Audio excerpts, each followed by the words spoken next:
conhecendo mais o umbral. Não precisávamos ir em silêncio no caminho para o posto vigília, mas conversávamos só o necessário. Não dava vontade de falar. Permanecíamos concentrados, observando tudo. O caminho não é fácil. Íamos próximos uns dos outros, prestando atenção onde pisávamos. Na aula teórica, estudamos o caminho no mapa e já tínhamos passado por ali quando fomos visitar o posto vigília. Mas necessitávamos de experiência para não nos perdermos por aquele caminho cheio de curvas. Quanto mais andávamos, mais escuro ficava. Fomos socorrendo os irmãos que encontrávamos. Eram os caídos na lama, os que se arrastavam pelo solo. Apiedamo-nos de todos. Alguns, mesmo sofrendo, ao nos ver, nos insultavam aos gritos. — Que fazem aqui? Não tem nada de andar por aqui observando. Vão embora! Muitos falavam palavras obscenas. Grupos de arruaceiros fogem quase sempre das equipes de socorro. Encontramos por 2 vezes grupos assim, que fugiram escandalosamente, fazendo algazarra. Os mais inteligentes param e observam somente. Não insultam, ficam em silêncio. Os valentões, que gostam de brigas, enfrentam os grupos de socorro. Mas, aos primeiros impactos dos lança-raios, correm aos gritos, insultando. Acolhemos no caminho 23 sofredores e os levamos ao posto. Uns iam amparados, outros nas macas. Desses 23, ao chegarmos ao posto, 5 disseram não querer ficar. Mas antes de deixá-los partir, foram por nós limpos e vestidos. Nos feridos fizemos curativos, foram alimentados. E aí os deixamos ir embora. Os 18 restantes foram limpos e encaminhados às enfermarias. Um fato interessante. Um dos que não ficaram, embora limpo e alimentado, nós o encontramos dias depois, reconhecendo-o pela roupa. Estava com um grupo que nos insultou. Chegávamos sempre ao posto cansados, e após nos limparmos e nos alimentarmos, íamos ouvir música e conversar. Não trabalhávamos no posto. Só os instrutores o faziam. Vimos uma grande tempestade certo dia ao conhecermos um umbral perto do vigília. Foi de amedrontar. Raios cortavam o local com enormes clarões. Grupos corriam, assustados, de um local para o outro, sem saber para onde ir. Muitos chegaram perto de nós, mas quando a tempestade se acalmou, saíram a correr. As tempestades ocorrem no umbral como ocorrem na Terra. Se aqui podemos, por aparelhos, prever, nos postos de socorro também. Não são mandadas pelo plano maior, mas podem ser, às vezes, por necessidade. As tempestades fazem parte do dia a dia do umbral. Não há perigo de um raio cair sobre alguém? Indagou Lauro a Frederico. Não, os raios não fazem estragos. Queimam os fluidos deletérios. Nossas capas nos protegem deles. Mas, se cair sobre um dos que vagam, receberá a carga elétrica que o fará perder os sentidos, já que não pode desencarnar novamente. A vontade que dá ao andar pelo umbral é de socorrer a todos, mas frutos verdes não se aproveitam. Nem todos querem auxílio dos bons. Não é possível levar os que não querem. Seriam prejudiciais aos postos e às colônias. Quando almejarem com sinceridade pela ajuda, terão sempre quem os auxilie. Entramos num buraco. Colocamos nossas lanternas na testa e descemos com cordas que amarramos a um aparelho que fincamos no solo. Descemos todos, só Raimundo ficou lá em cima. Depois de minutos, encontramos uma encosta grande com cerca de 10 metros. Ali estavam espíritos que correram aflitos ao nosso encontro, a nos pedir socorro. Organizamos para que subissem. Eram 8. 5 conseguiram ir sozinhos. Um necessitou que um dos trabalhadores do posto o colocasse nas costas. 2, inconscientes, tiveram que ir de maca, que prendemos as cordas e alçamos. Lá em cima, Raimundo conversava com eles, explicando como seria o socorro, e que, se quisessem, poderiam ir embora. Só os inconscientes eram levados sem perguntar. Muitos ficavam conosco, mas a maioria ia embora quase sempre, sem sequer agradecer. Continuamos a descer e paramos numa gruta. A escuridão era total. Entramos, não era grande. Havia ali 6 espíritos, sendo que 3 pediram para ficar. Estranhamos. Todos indagaram por quê. Dona Isaura simplesmente respondeu. Gostam. Cada um deve ter o seu motivo para não querer sair daqui. Continuamos a descer. Chegamos ao final. Era uma vala, e ali estavam 3 espíritos presos com cordas. Nós os soltamos. Quem os prendeu? Por quê? Quis saber James. 2 amaldiçoavam seus algozes e nos pediram em nome de Deus que os castigássemos. O terceiro ficou calado. Dona Isaura respondeu. Por isso estão aqui. Por amaldiçoar. E certamente por brigas. Podemos soltá-los, levá-los para cima, mas não para o posto. Voltando ao que estava quieto, Dona Isaura indagou. E você? Não quer se vingar? Não, senhora. Quero ir com vocês. Sofro e estou cansado. Covarde! Disse um dos 2. Você irá conosco. Disse nossa instrutora. Nessa excursão, vimos outros fatos assim. Ao serem socorridos, pediam-no que os vingássemos, que prendêssemos ali seus algozes. Subimos de volta. O buraco era fundo. Achei um horror e sabia que era um dos pequenos. Naquela noite, Flor Azul ficou um pouco conosco. Falou que na China o umbral é mais assustador e há lugares tão fechados que raramente os socorristas vão até lá. Um socorrista do posto nos esclareceu. Esses que libertamos do buraco e não vieram conosco, logo estarão envolvidos em novas confusões e muitas vezes serão presos novamente. Só em excursões de estudos é que são soltos. Nas que fazemos diariamente, vamos só até os que clamam por ajuda. No outro dia, entramos numa grande caverna. Amarramos cordas na cintura para não nos perdermos. Não entramos nos locais mais baixos.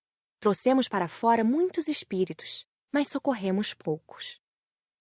Fomos ver alguns núcleos de perto. São todos mais ou menos iguais. Localidades pequenas, com poucas casas agrupadas. São movimentados. Há alguns fechados por muros altos. Não entramos em nenhum.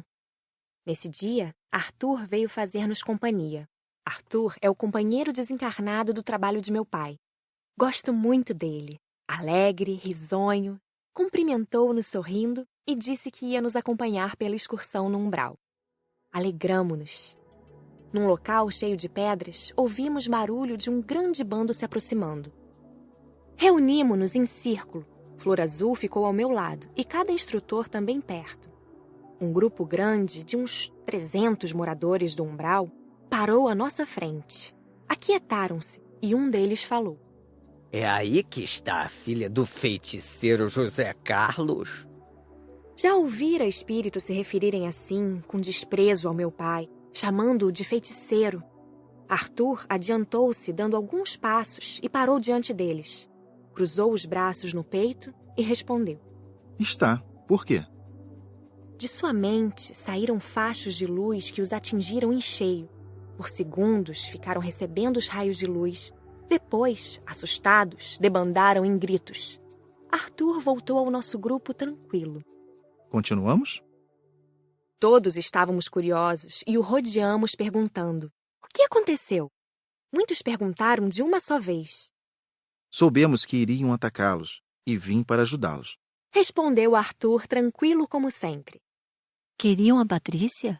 Perguntou Nair assustada. Pretendiam somente assustá-la. Por quê?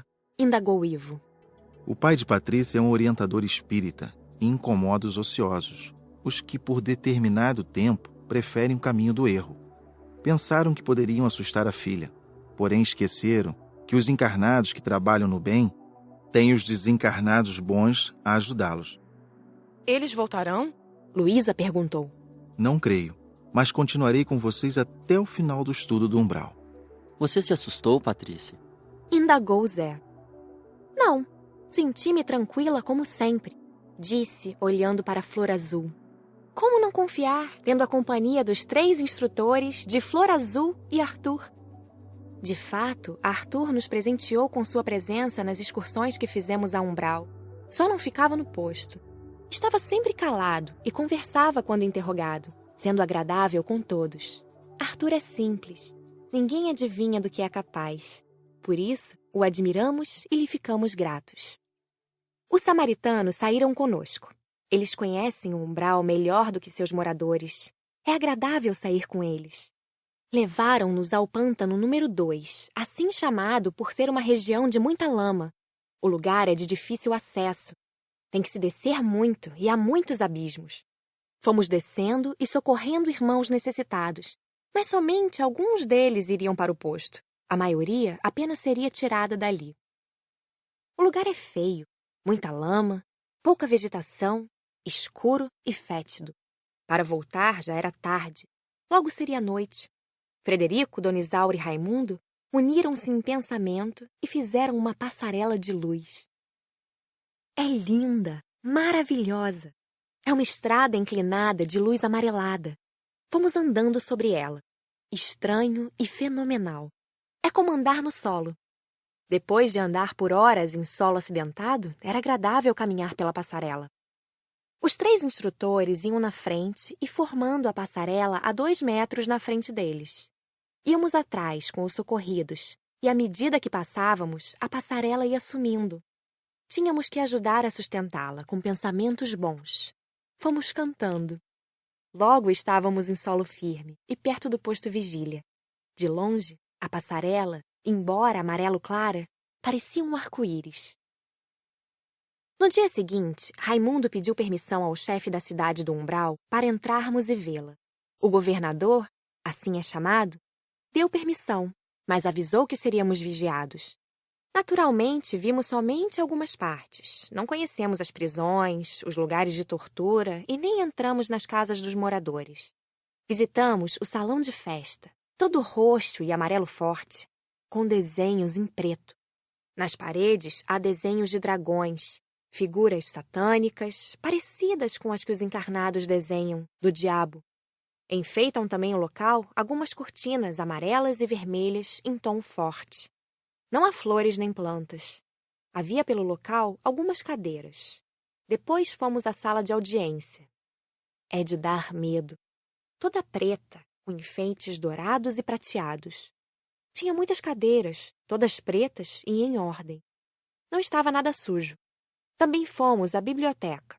É grande, contendo muitas revistas e livros sobre sexo. Muitas cópias que os encarnados possuem.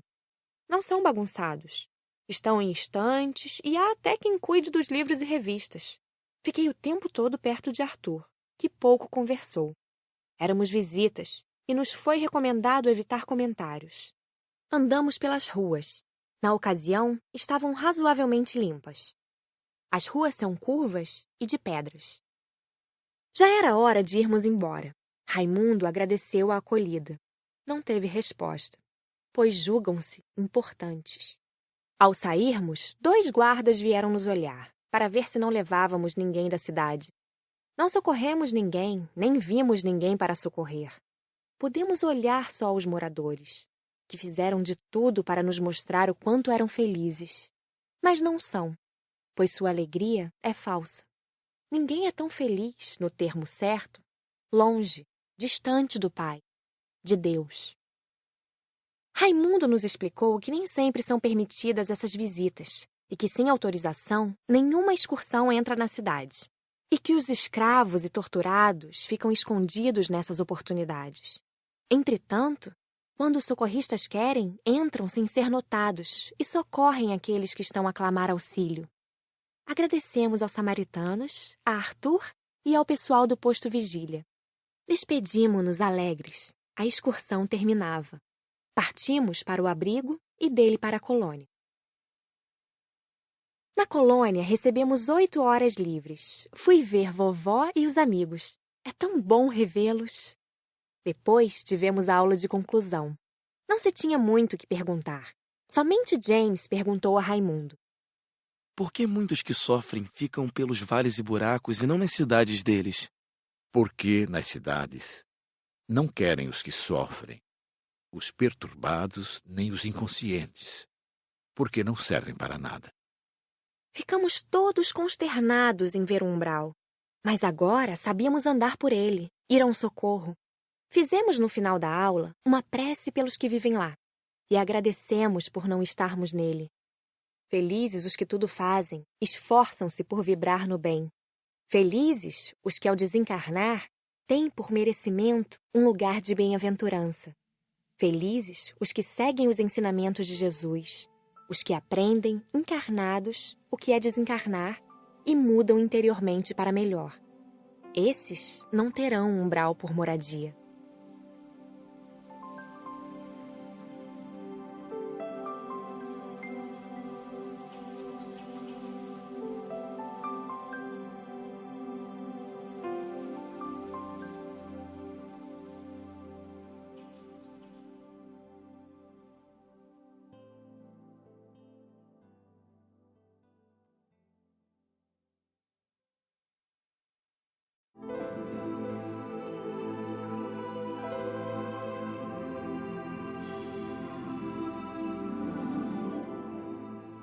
Aparelhos e mentes.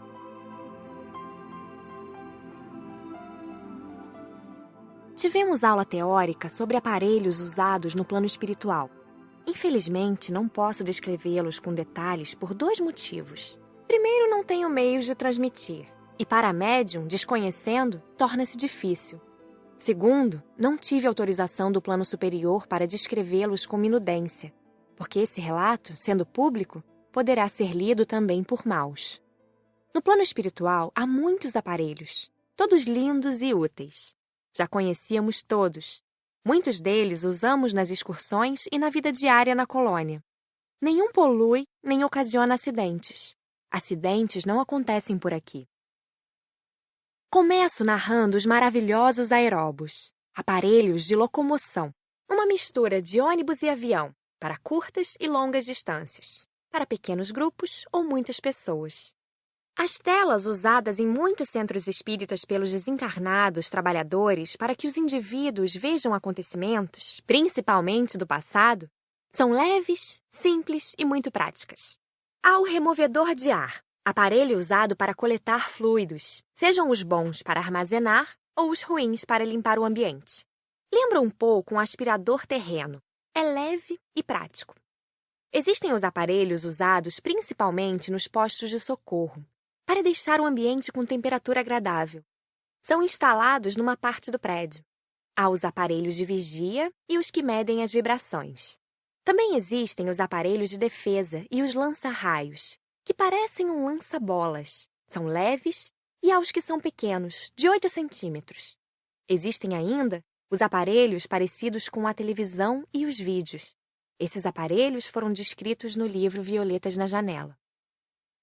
São muitos, todos úteis e maravilhosos. Os espíritos do umbral têm também muitos aparelhos dos quais fazem uso. Aprendemos em aula a usá-los e a neutralizá-los. Tivemos, nas aulas, conhecimento de todos os aparelhos existentes no plano espiritual. Aprendemos a usá-los, mas não a construí-los.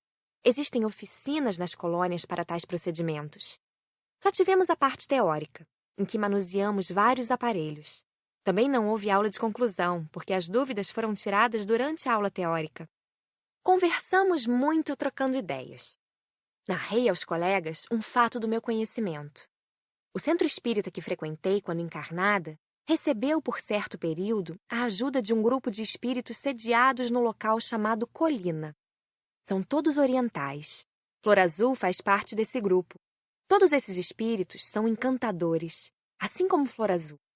Dentre eles, há um médico especial, de nome Taxá. É exímio construtor de aparelhos, mas o mais impressionante é a sua maneira de curar seus doentes. Com alegria, graça, bondade contagiante, envolve seus pacientes num canto manso e harmonioso, enquanto lhes recupera o perispírito. O resultado é surpreendente.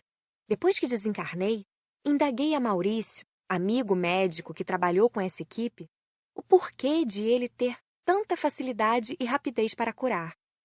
Disse-me que enquanto ele, Maurício, curava os doentes de fora para dentro, Taxá envolvia o paciente pela música, fazendo com que iniciasse sua própria mudança interior.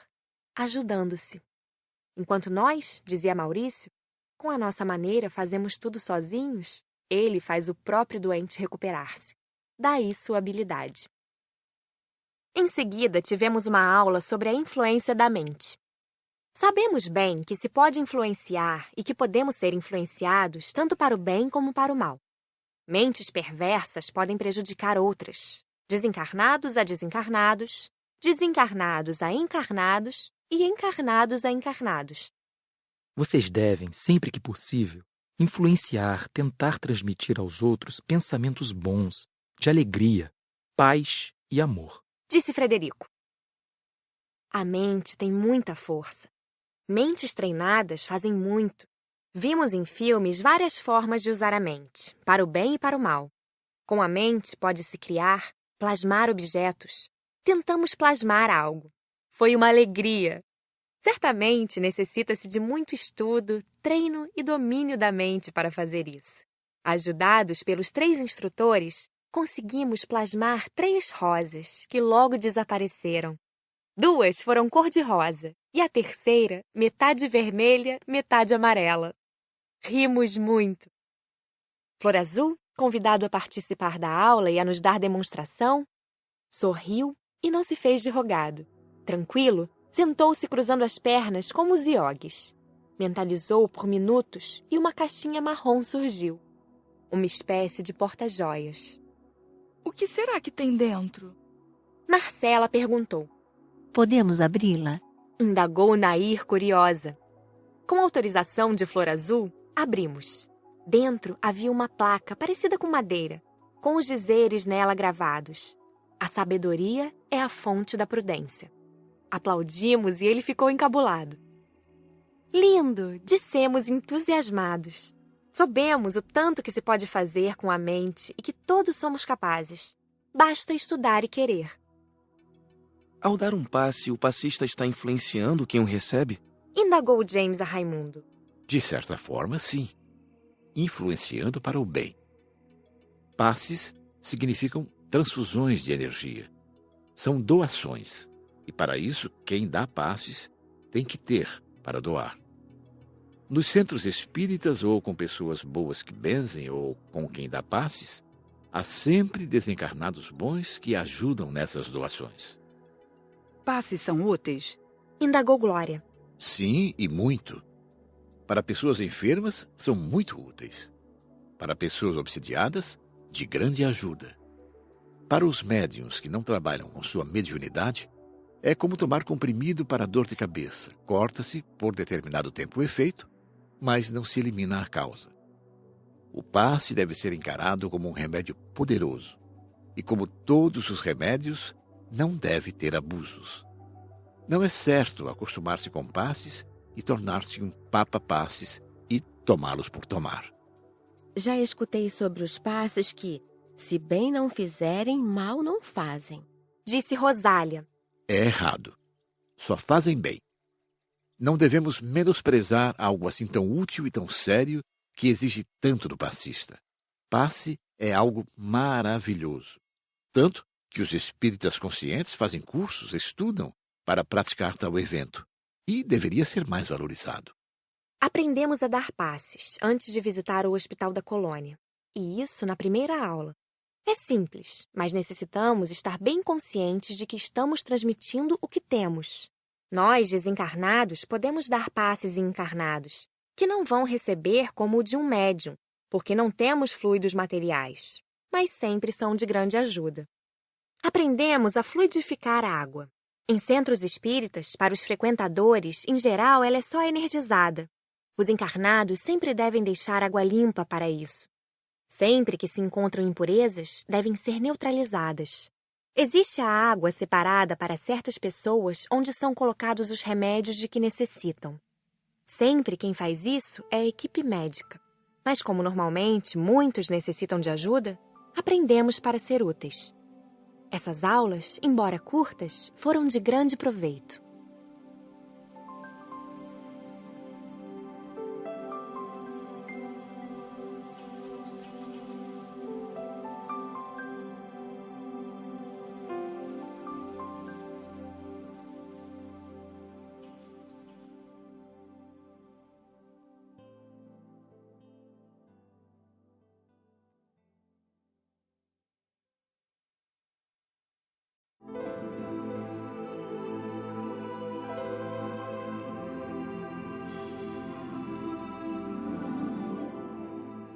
Criação da terra e religiões.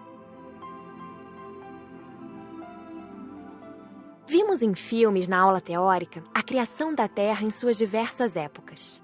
Tudo tão lindo! Fitas que foram psicometradas da Terra. Já as tinha visto nas salas de vídeo, mas com amigos e instrutores explicando era diferente. Toda a criação de Deus é fantástica. A Terra passou por diversas transformações, mas continua linda. O desconhecido nos fascina, tanto o passado como o futuro. Raramente damos valor ao presente, que é, na verdade, a única realidade que podemos viver. Em nível de conhecimentos, é necessário remontar ao passado para que tenhamos uma noção da evolução cósmica. Nesse curso, com grata satisfação, foi-nos mostrado e explicado um pouco da nossa nave espacial, o planeta Terra. Com muita atenção, escutamos a explicação sobre os primórdios da Terra e da raça humana nela radicada. Vimos seus primeiros habitantes e como as religiões surgiram. Há em todos nós a necessidade de crença. Nosso espírito sabe da existência do Criador. Foram várias horas vendo, sem nos cansar, extasiados com tanta beleza, a Terra, nossa morada abençoada.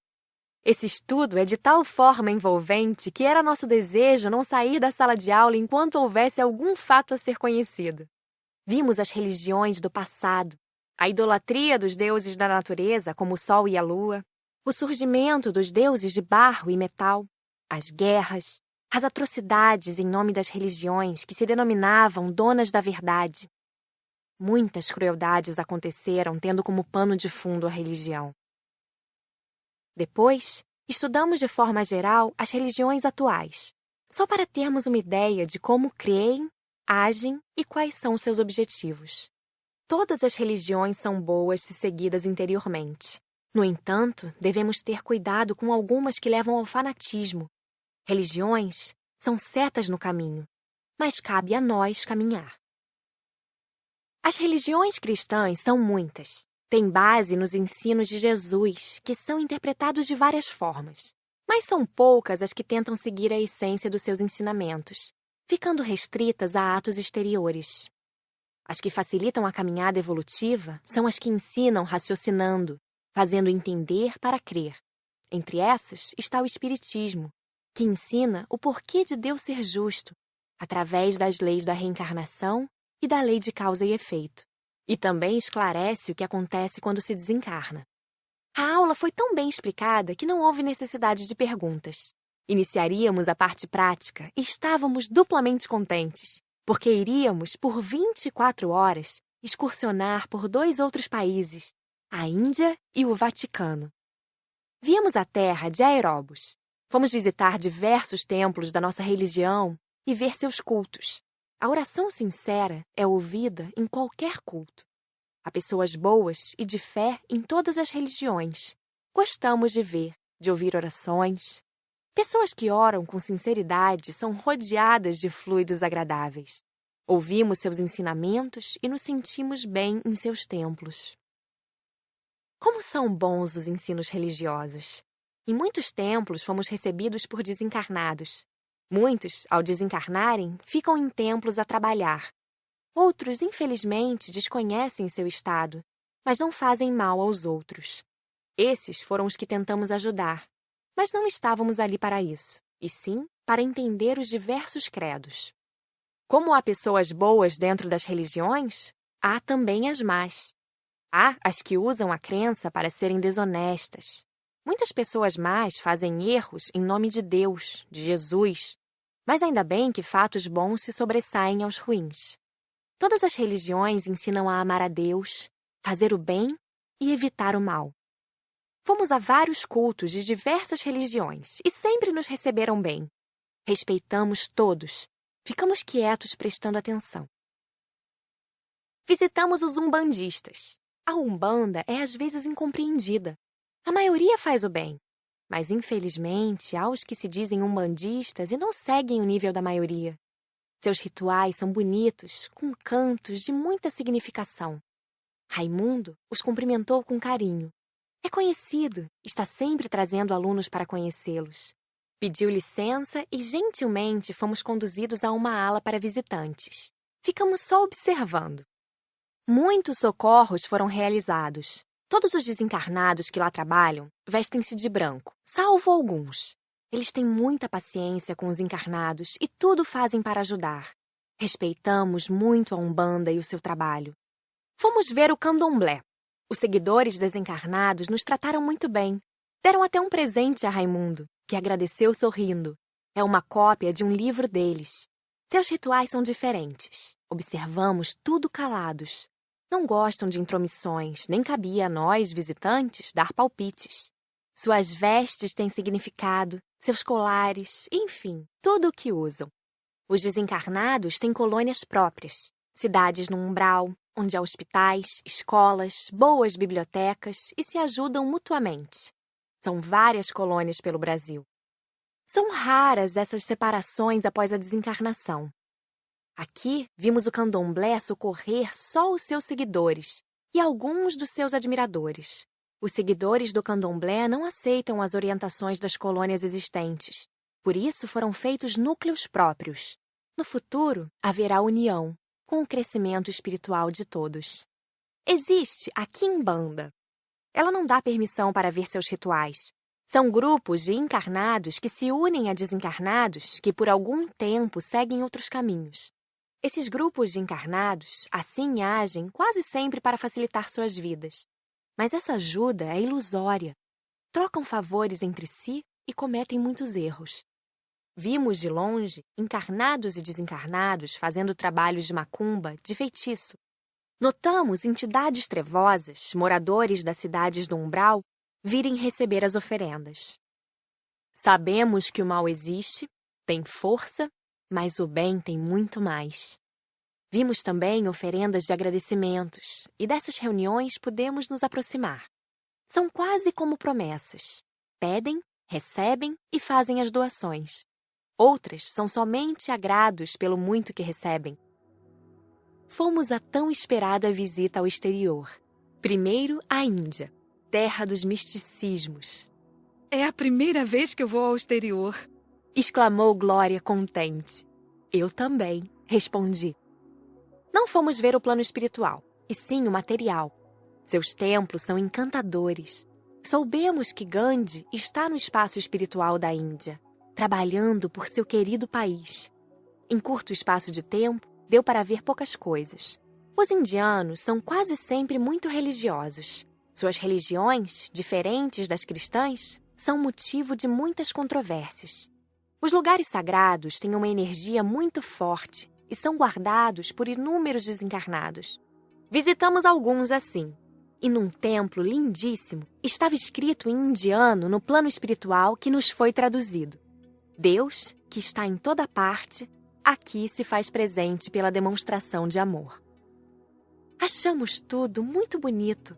Fomos de aeróbus da Índia ao Vaticano.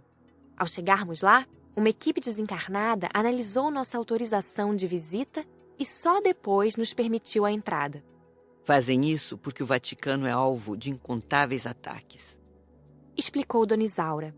Inúmeros espíritos que sofrem e vagam ali vão em busca de socorro, e a maioria é socorrida nos portões de entrada. O Vaticano é cercado no plano espiritual. Há diversos guardas e socorristas que ali trabalham ajudando. Bem, visitamos os lugares permitidos aos visitantes encarnados. As belezas materiais são numerosas.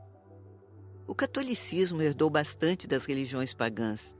Algumas imagens de santos foram outrora ídolos pagãos.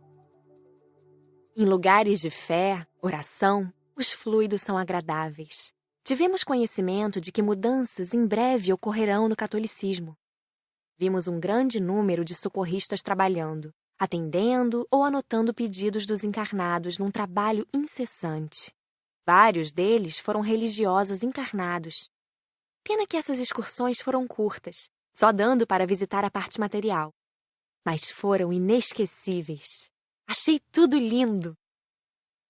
Voltamos ao Brasil, a nossa região, e fomos ver alguns centros espíritas. A simplicidade, a compreensão da verdade fazem esses lugares humildes serem transformados em fontes de bênçãos e luzes. Por ter sido espírita encarnada, foi com enorme alegria que visitei centros espíritas. Amo o espiritismo.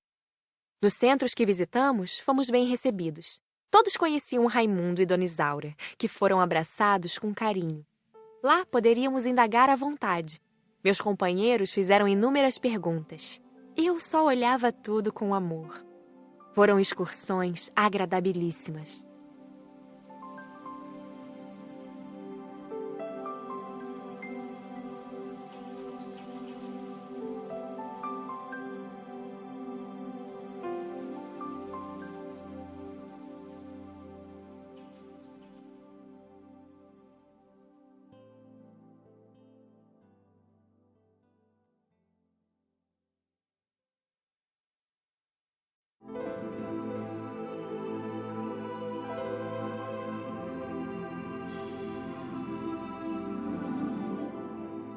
A palestra e a Feira do Livro Espírita.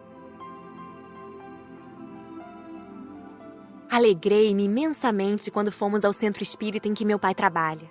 Rever os amigos fez bem ao meu coração. A reunião começou, e grande era o número tanto de encarnados como de desencarnados que estavam atentos à palestra da noite, para ouvir meu pai. Como sempre faz, fala claro e com voz agradável. Se queremos nos aproximar de Deus, temos que investigar para conhecermos um pouco da sua maneira de ser. As atividades humanas têm no desejo de aquisição o elemento que a sustenta. Em consequência disso, somos todos egoístas, chegando a atingir os planos mentais ou psíquicos. Nossos irmãos inconscientes ou semi-inconscientes, quando buscam a preservação do indivíduo, não ultrapassam o necessário para a sua sobrevivência e realização de suas funções. Nessas ditas manifestações, podemos ver Deus Criador agir sem interferência na liberdade do indivíduo, coisa que não acontece no âmbito do ser humano. Ora, se quero me relacionar bem com um indivíduo, tenho que conhecê-lo, gostar das mesmas coisas que ele, amar aquilo que é seu e, se possível, pensar como ele. Por que as flores são belas e perfumadas? Interrogação interessante que nos leva a meditar, e meditando chegamos à intuição. Para a personalidade, tudo tem um motivo. Todo caminho ou toda ação tem como princípio um fim. Não concebemos agir sem um fim pessoal. Vivemos presos à atividade da mente, arquivo do passado coletivo e particular. Por isso, não percebemos que a ação cósmica não tem necessidade de chegar a lugar, ganho ou fim nenhum. Muitos dirão que as flores são belas e perfumadas porque Deus quis embelezar e perfumar o ambiente e a vida dos homens. Que pretensão! A beleza, a pureza e o perfume da inocente flor enfeitam a existência também do revoltado, do gozador, do egoísta, do desumano que é capaz de se opor ao Criador, que o sustenta em todas as suas necessidades. Ademais, para o pai que realmente ama, aspectos externos não alteram a sua maneira de amar. Ele ama todas as suas manifestações, porque elas fazem parte dele. Na verdade, é ele mesmo, pois fora dele nada existe. Não foi por causa do homem que Deus criou as flores. Para elas, por que motivo existe então tanto perfume e beleza? Nenhum. São o que são pela sua própria natureza interior. Não importa que a vejam ou não, que estejam num jardim entre os homens ou na mata onde ninguém as veja. Não importa onde nascem, serão sempre a manifestação de agradável beleza. Da mesma forma devem ser os homens, só que com uma diferença. O que a flor é por inocência, deve ser o homem por sapiência. Tem o homem a liberdade para ser a mais bela manifestação do eterno. Muitos são contra, e é o que com a maioria acontece. Outros, livres e conscientes da divindade, se integram a ele, passando a refletir o eterno, saturando a terra de luz, beleza, perfume e, acima de tudo, do amor incondicional que tudo envolve no seu carinho protetor. E as violetas? Teriam elas inveja das rosas ou desejariam um dia vir a ser rosas? Não. As violetas estão felizes em ser o que são. Felizes por serem manifestações do Criador, sem pretender nenhuma justiça por parte daquele que tudo é, pois tudo que elas são a ele pertence, e delas mesmo nada possuem. O homem bom deve ser bom, porque esta é a sua natureza, e não para receber prêmios ou louvores. Não importa se os outros verão ou não a sua bondade. Deve ser como as flores, que não escolhem lugar nem pedem reconhecimento para ser o que de fato são. Devemos imitar as flores, cuja alegria e felicidade está na atitude permanente de refletir o belo, o perfumado, o imponderável.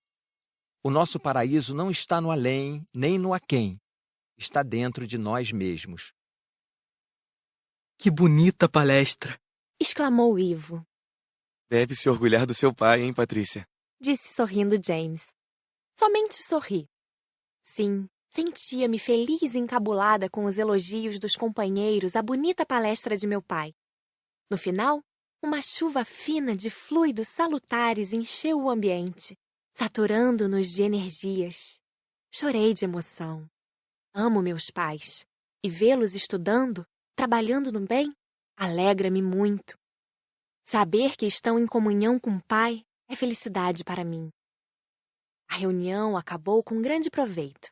Ficamos ali por momentos a conversar. Maurício me abraçou carinhosamente. E então, como vai, minha menina? Encantada com o curso, respondi. Voltamos à colônia, onde passamos algumas horas livres.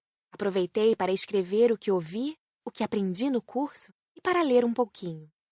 Na manhã seguinte, fomos visitar diversas bancas de livros espíritas e livrarias espíritas.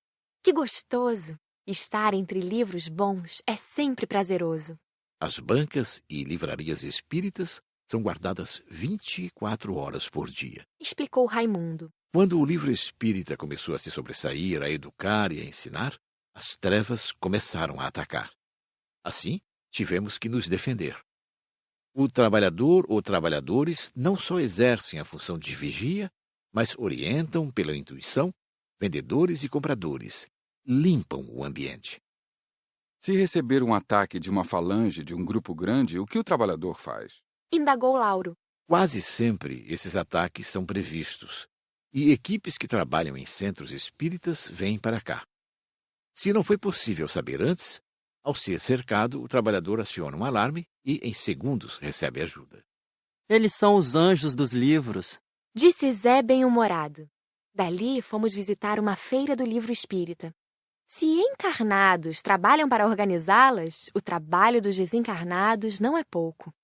Um orientador desencarnado veio nos receber gentilmente. Fiquem à vontade. Como é o trabalho de vocês? Indagou Luiz. O orientador nos esclareceu bondosamente. É um espírito de uma simpatia sem limite. Conhecido entre os encarnados e os desencarnados, gosta muito da boa literatura. Infelizmente, não nos é possível dizer seu nome, porque, como ele disse, seu trabalho é temporário. Logo o deixará para fazer outro. Estamos contentes com o que fazemos. Somos um grupo de 50 espíritos. Coordenamos as feiras por todo o Brasil. Quando começa a organização de uma feira, temos um grupo menor que vai até os encarnados para ajudá-los a formar as bases e protegê-los. Quando começam a montar a barraca, ficamos ajudando. Como os encarnados fazem rodízio, agimos assim também. Qual é a função de vocês junto à feira? Perguntou Glória. Primeiramente, guardar, proteger de ataques de irmãos que se incomodam com a luz que sempre traz o ensino cristão. Aqui estamos para orientar, dar passes, purificar o ambiente, ajudar os desencarnados que vêm acompanhando os encarnados e aqueles que vêm em busca de auxílio. Se 2 ou mais feiras acontecerem na mesma época, o que fazem? Indagou Luísa. A equipe de 50 é grande, e assim somos para podermos nos repartir. Mas se houver necessidade, a colônia e a casa do escritor, cujos habitantes trabalham em prol da boa literatura, nos envia mais ajudantes. As feiras estão crescendo e esperamos que no futuro todas as cidades as tenham. E em época em que não há feira nenhuma? Indagou Zé. Não ficamos à toa. Estamos sempre ajudando pessoas que, de alguma forma, lidam com jornais espíritas e suas editoras, e incentivando pessoas a ler, etc. Que trabalho bonito! Exclamei. Todos os trabalhadores que estão aqui fazem parte da equipe? Rosália perguntou. Não. Temos a equipe da cidade que nos ajuda, que vem se unir a nós numa tarefa coletiva e agradável. Em cada cidade em que acontece a Feira do Livro Espírita, os trabalhadores do local se organizam para um trabalho extra de ajuda aos encarnados. Também fazem plantão? Indagou Hilda. Sim, para que todos participem e também porque muitos entre nós têm outros trabalhos junto à literatura espírita. Olhamos os livros encantados. Os encarnados que desejarem dispõem de lindas obras que orientam, consolam e esclarecem. Falou Dona Isaura. Ficamos horas observando. Ora, os trabalhadores intuíam os vendedores, ora, auxiliavam os compradores e os visitantes.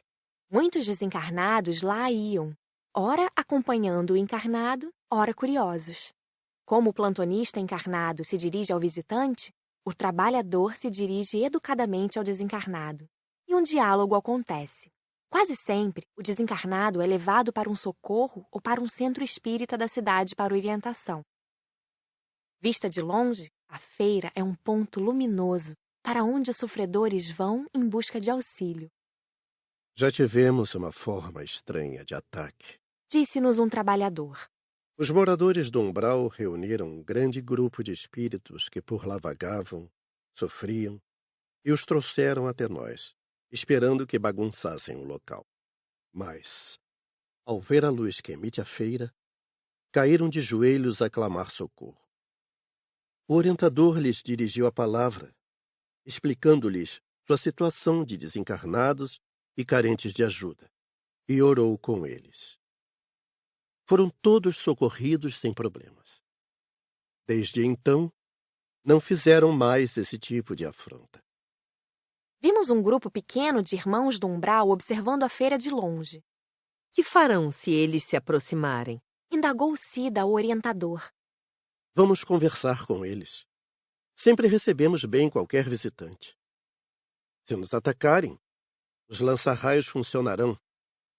Se o ataque é em maior número, imediatamente os trabalhadores do bem, da cidade, vêm em nosso auxílio, e a barraca é cercada por milhares de auxiliares. Muito interessante, disse Marcela. Há muitos ataques? Nas primeiras feiras houve mais. Agora quase não tem havido. Estão preferindo desanimar os organizadores encarnados. Mas o espírita é teimoso e, quando se trata de fazer o bem, de realizar a feira, muitos resistem firmes com o nosso incentivo. Se encarnados gostam da feira, os desencarnados que trabalham gostam mais. Ali reinam a alegria e o carinho. Quantos auxílios e ajudas são prestados numa feira? E o mais importante, quantos livros bons circulando e ensinando. Voltamos entusiasmados. A aula de conclusão foi só de conversas. Todos nós adoramos visitar os centros espíritas, as livrarias, as bancas e, principalmente, a Feira do Livro Espírita.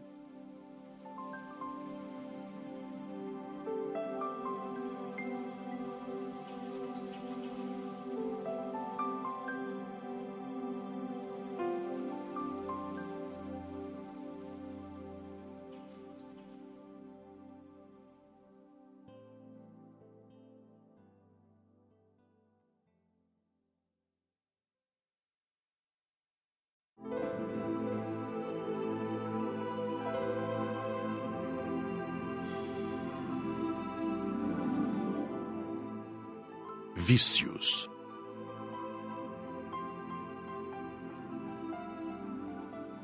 Dona Isaura começou a aula falando dos vícios em geral. e deu uma definição. Vício é o uso costumeiro de toda e qualquer coisa que nos acarrete prejuízo. É o costume de proceder mal. Vício é doença complexa, que exige vontade para libertar-se dela. Para se curar, é necessário enfrentá-lo e vencê-lo. Se ele não for vencido, a pessoa se torna escrava dele. Só estaremos libertos se não tivermos vícios. Todos são nocivos para quem os tem. Às vezes, um ou dois que temos escurecem as virtudes que adquirimos. Nossa instrutora fez uma pausa e continuou. São muitos os vícios, e às vezes não os temos fortes, mas mesmo um restinho de qualquer deles nos atrapalha muito. Vou citar os mais conhecidos: agressividade, alcoolismo, ambição, apego material, avareza, calúnia, ciúme, cólera, fumo, gula, inconformação, inveja, julgo, maledicência, mentira, ociosidade, orgulho, pornografia, queixa, roubo, tóxico, usura, vaidade. Acho que não precisamos descrevê-los. Mas se alguém quiser fazer alguma pergunta sobre algum, fique à vontade. Não pensei que a agressividade fosse um vício, disse Ivo. Há pessoas que, nervosas, agridem causando danos a quem está perto. Têm por mau hábito ser violentas. Pior é que muitos agressivos não se acham viciados. Conheci uma senhora, disse Rosália, que vivia, quando encarnada, se queixando. Ficou antipática. Qualquer assunto que se conversasse com ela dava um jeito de induzir a conversa para doenças. E começavam as queixas. Devemos ter cuidado para não ficar nos queixando, não tão só por sermos desagradáveis a quem nos escuta, mas porque nossos pesares só tendem a aumentar. E, ao ver somente os acontecimentos ruins, esquecemos os bons. Meu pai era um alcoólatra. Narrou Luiz. Desencarnou por problemas que a bebida lhe causou. Sofreu muito ao desencarnar. Por anos vagou pelo umbral, enlouquecido pela bebida e querendo vampirizar encarnados para poder se embriagar junto deles. Foi tão triste. Deformou seu perispírito. Parecia um bicho quando minha avó, mãe dele, pôde socorrê-lo. Está internado num hospital de outra colônia. Lesou tanto seu cérebro perispiritual que acho que não reencarnará perfeito. É verdade, Luiz, disse Dona Isaura. Quando danificamos por vícios o que temos de perfeito, podemos reencarnar deficientes para um aprendizado. Mas esse fato não é regra geral. Seu pai, socorrido, talvez se recupere. Mas encarnado pode voltar a ser alcoólatra, não é? Indagou Luiz novamente. Só nos livramos do vício quando provamos a nós mesmos que somos capazes. Por livre vontade, lutamos contra ele e o vencemos. Na encarnação futura, poderemos ter vontade, embora tenhamos sofrido. E a dor, esta sábia companheira, tenha feito com que tomemos aversão à bebida. Conheço um espírito que na encarnação passada foi alcoólatra, desencarnou, sofreu e hoje é excelente médium. Não gosta nem do cheiro de bebidas alcoólicas. Ela venceu seu vício? Indaguei. Sim, venceu. A dor fez com que aprendesse. Todos os vícios nos levam à dor? Indagou Lauro. Depende também do mal que podem causar. Exemplo: se fumamos em local aberto e longe de outras pessoas, só a nós fazemos mal. Se é calúnia, pode-se fazer mal a outros. Há vícios que não são acentuados e por eles não se causou danos maiores. Outros são fortes, enraizados, prejudicam muito. Tenho uma irmã que nasceu muda. Tive tanta pena dela. Falou Nair, triste. Quando desencarnei, quis saber o porquê. Esse fato me incomodou muito, por achá-lo injusto. Meu pai, que há muito tempo estava desencarnado, disse que ela na encarnação passada fora uma caluniadora. Fez muitas intrigas, prejudicando muitos. Desencarnou, sofreu bastante, e o remorso destrutivo danificou suas cordas vocais. e reencarnou muda. Como já foi dito, quem abusa do que tem perfeito pode, por determinado tempo, tê-lo deficiente. Cada caso é um caso. Nem todos os mudos foram caluniadores. As causas podem ser diferentes para o mesmo efeito. Ela irá falar ao desencarnar? Nair perguntou. Dependerá dela. Se for boa nesta reencarnação, terá o socorro e logo estará falando. Se não for, vagará ou irá para o umbral, continuando muda até que seja socorrida. Eu tenho um amigo, disse Joaquim, que atualmente trabalha comigo no posto de socorro. Disse-me que sofreu muito ao desencarnar por 2 vícios, o jogo e o fumo. Desencarnou e queria continuar a fumar e a jogar cartas. Ele teme que, ao reencarnar, continue nos vícios. Não se deve reencarnar com medo. Diga a ele, na próxima oportunidade, para continuar trabalhando e, se possível, estudar. Só reencarnar quando estiver seguro. Estando seguro, não irá cair no vício novamente? Joaquim indagou. É uma garantia a mais. Se mesmo os mais preparados podem errar novamente, imaginem os que acham que irão sucumbir. Na aula prática, fomos visitar na colônia a ala do hospital onde ficam os que se desintoxicam do fumo e do álcool. Estão todos separados. Primeiramente, fomos visitar os que fazem um tratamento para se desintoxicar do fumo e que foram pessoas boas, algumas espíritas. Foi agradável a visita. Estavam todos conscientes tanto do desencarne como do tratamento.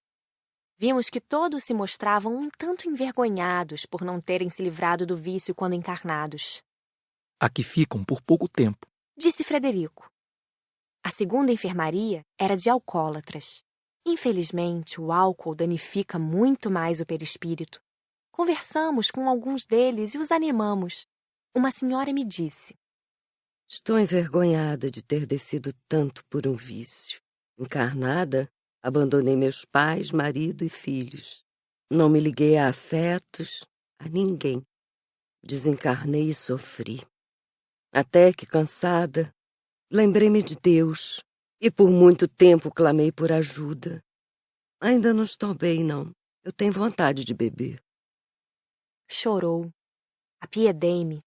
Demos-lhe um passe. Ao me concentrar nela, vi que estava aflita, com vontade de se embriagar. No começo é assim mesmo, Explicou Raimundo.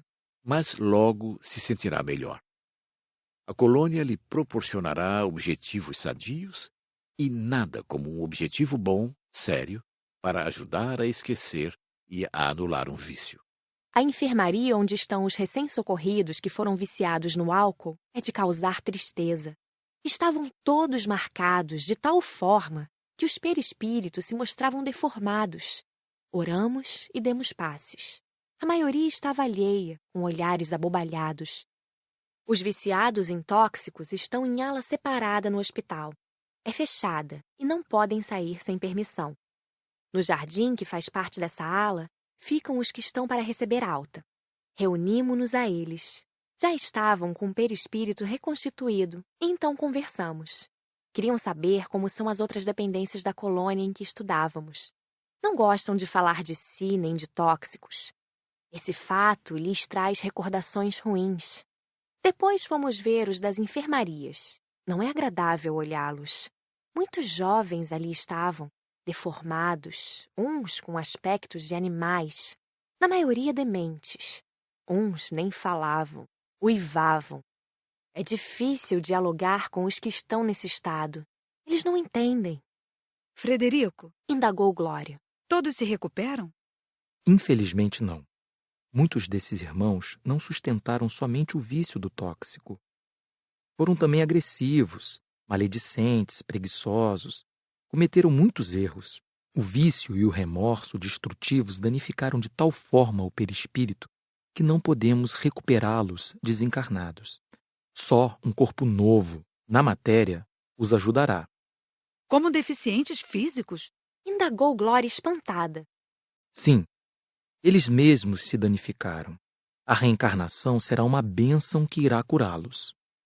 Visitamos uma parte da escola onde há orientação psicológica que ajuda na libertação dos vícios. Porém, para os viciados em tóxicos, há uma ala própria no hospital. Bem interessante. Os orientadores são muito simpáticos e instruídos. Atendem com hora marcada. Como não queríamos interromper nem vexar os consultantes, a visita foi rápida. Raimundo comentou: Todos temos sempre ajuda, que nos facilita deixar o vício. Basta querer. Um senhor na sala de espera conhecia Raimundo e foi cumprimentá-lo. Muito simpático, cumprimentou-nos sorrindo e disse: Queira Deus que nenhum de vocês passe pelo que passei. Por mentir, sofri muito. Eu tenho horror de mentir e sinto-me sufocado só em pensar em voltar a fazê-lo. Estou em tratamento aqui na escola. Quero tanto me libertar do vício da mentira e também do horror que tenho de voltar a fazê-lo. Eu tenho que me equilibrar. Ao sairmos, Marcela comentou com Raimundo: O horror de voltar a mentir pode lhe causar mal? Sim, pode. Odiar, ter horror, não é bom por nada. Devemos evitar os vícios com compreensão. Não é fácil abandonar um vício. Necessita-se primeiro de se conscientizar que o tem. Depois, fazer tudo para se libertar dele. Quando encarnados, provamos que estamos libertos dele ou empenhamos nossa luta para vencê-lo. Esse senhor teme que, ao reencarnar, volte a mentir e sofra tudo novamente.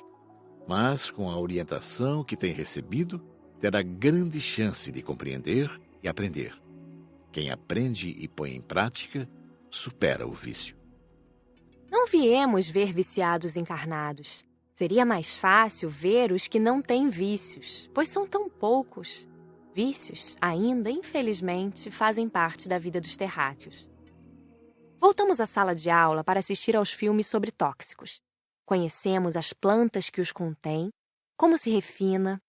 Vimos como as drogas percorrem o organismo e o que ocorre com o cérebro, como se torna um dependente. Como drogas fazem mal ao corpo e ao espírito, exclamou Cida tristemente. Como as drogas fazem escravos. Depois, observamos muitos núcleos, cidades no umbral, onde se reúnem os viciados em drogas.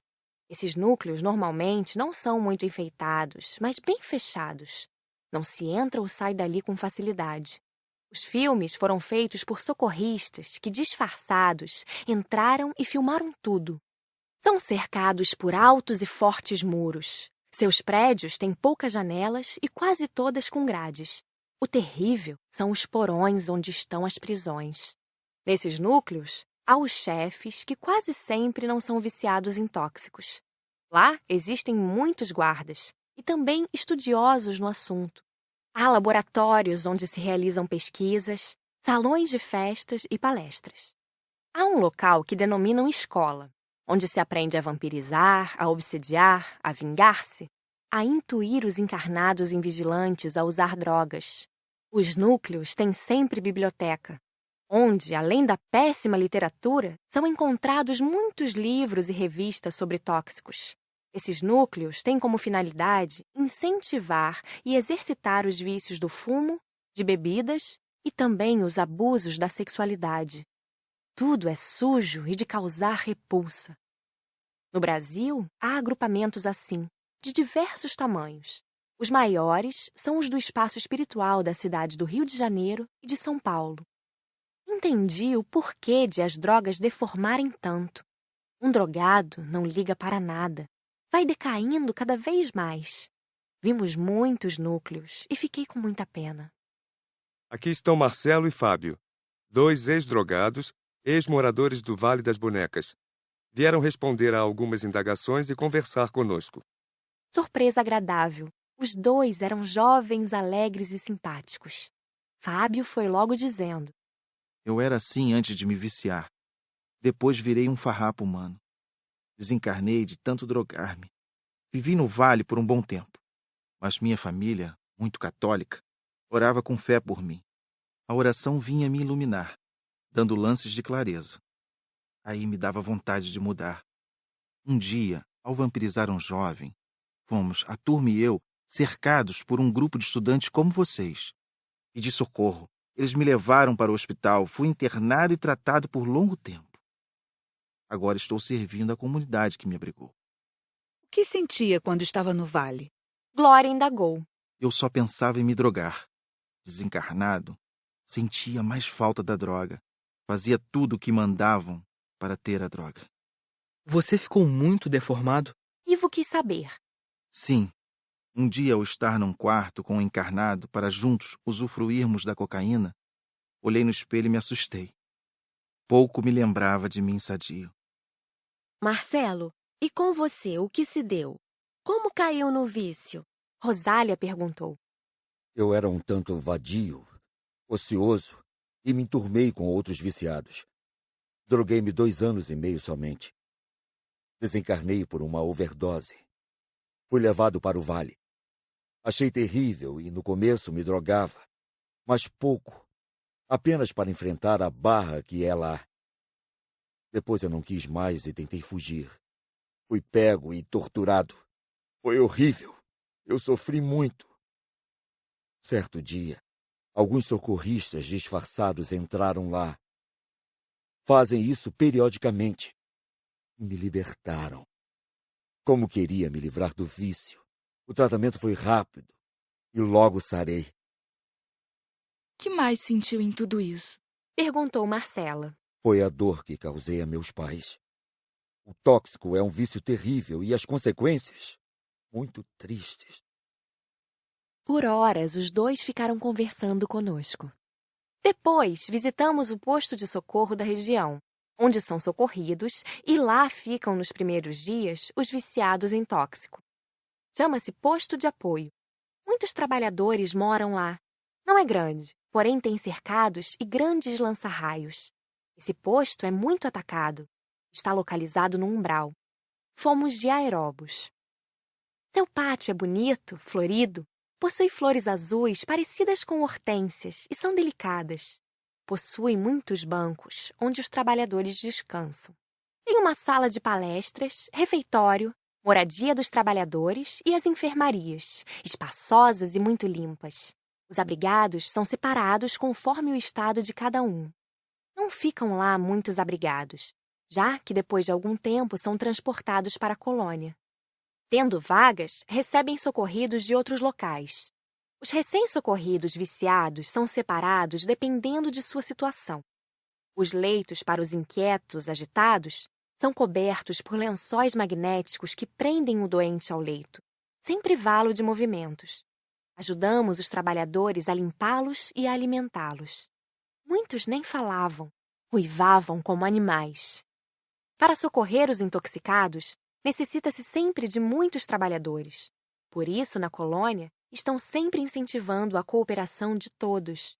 Nas folgas e férias dos trabalhadores das colônias e postos, como os professores, os médicos, etc., muitos se unem a esses abnegados servidores, como multidões a auxiliar os irmãos imprudentes que caíram no vício.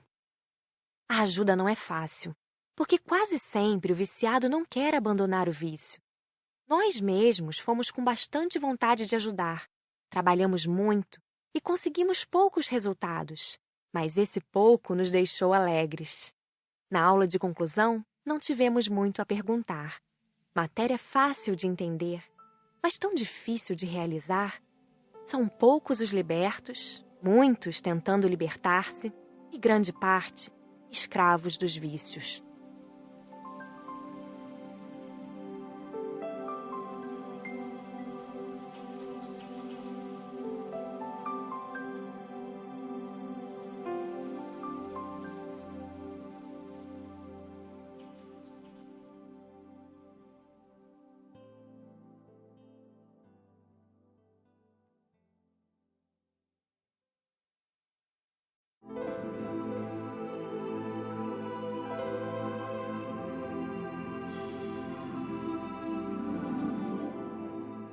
Agradecimentos.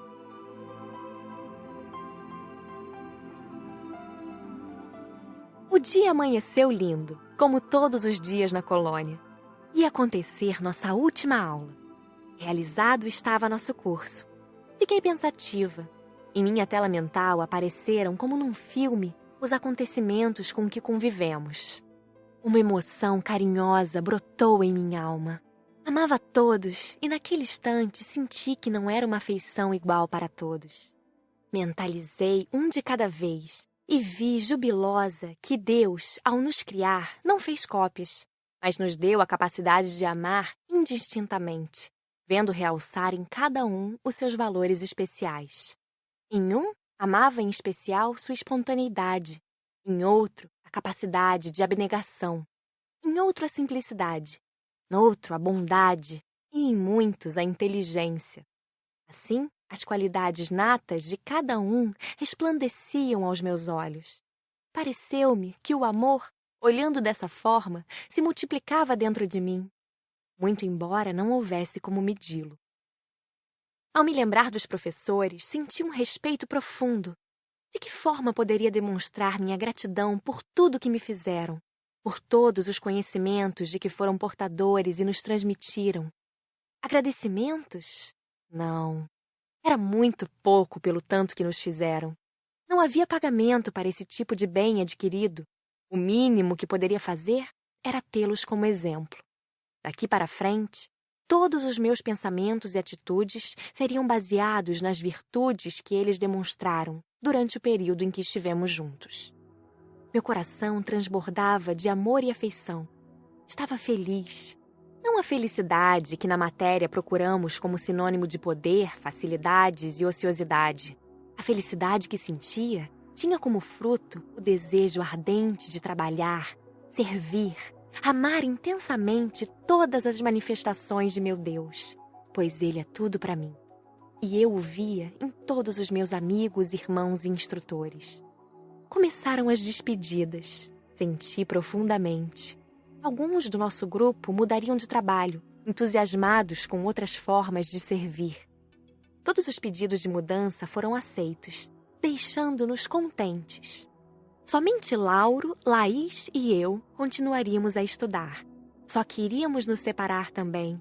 Os dois iriam para uma colônia de estudo e eu para outra. O que irá fazer, Patrícia? Indagou Nair. Passarei os dias que tenho livre com vovó e a visitar meus familiares. Depois volto a estudar. Anseio por aprender e conhecer. Memorizei a conversa que tive com meu amigo Antônio Carlos. Patrícia, disse ele, irei acompanhá-la a uma colônia de estudo, onde fará um curso mais profundo do plano espiritual e do Evangelho. Falou entusiasmado dessa colônia. É linda. Nela encontrará grandes amigos. É mais uma etapa.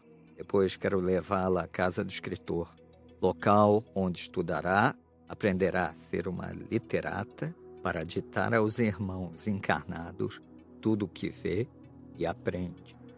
Gosta muito da casa do escritor, não é? Indaguei. Sim. Amo diletamente esse local. É uma colônia onde irmãos que amam aprender e ensinar se unem em esforço mútuo na divulgação da boa literatura. É maravilhosa. Na sala de aula, conversamos cerca de meia hora, contentes e tristes ao mesmo tempo. Todos sentiam o término dos estudos, mas estávamos contentes por tê-lo concluído. Ninguém poderia dizer que era o mesmo de antes. Sentíamos-nos enriquecidos.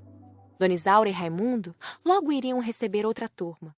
Frederico voltaria à sua colônia de estudo, onde lecionaria determinada matéria no curso de medicina. E Flor Azul? Ao ser lembrado, esse amigo entrou na sala. Peço licença para estar junto de vocês nestes últimos momentos. Abracei-o demoradamente. Ensaiei antes um agradecimento formal, mas emocionada só consegui dizer obrigada. Sorriu com delicadeza e enxugou no meu rosto as 2 lágrimas teimosas que saíam dos meus olhos. Agora, Flor Azul de Patrícia, volto ao meu trabalho habitual em tempo integral. Com muito lucro. Fiz mais amizades. Abraçamo-nos e prometemos nos ver. Raimundo pediu silêncio. O nosso amigo instrutor não era de muito falar. Com um sorriso nos lábios, nos olhou carinhosamente. Amigos, agradeço-lhes por terem feito deste estudo um ótimo aprendizado. por terem feito deste trabalho uma ajuda a outros irmãos. Conhecimentos adquiridos são nossos bens, tesouros que nos enriquecem. Foi um prazer conviver com vocês. Espero que coloquem em prática o que aprenderam nestes meses de convivência. Estamos em condições de ajudar. É maravilhoso.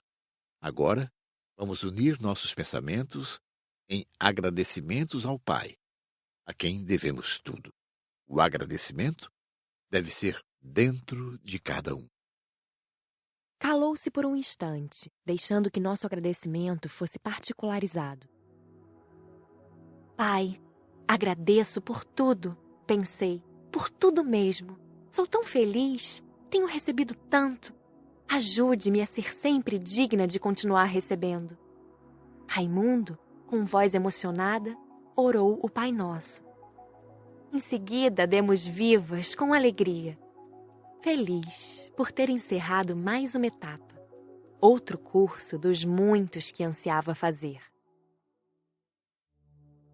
Ao terminar a audição deste audiolivro, talvez você tenha ficado com algumas dúvidas e perguntas a fazer, o que é um bom sinal. Sinal de que está em busca de explicações para a vida. Todas as respostas que você precisa estão nas obras básicas de Allan Kardec. Se você gostou deste audiolivro, o que acha de fazer com que outras pessoas venham a conhecê-lo também? Poderia comentá-lo com aqueles do seu relacionamento, dar de presente a alguém que talvez esteja precisando, ou até mesmo emprestar àquele que não tem condições de comprá-lo. O importante é a divulgação da boa obra, principalmente da literatura espírita. Entre nessa corrente.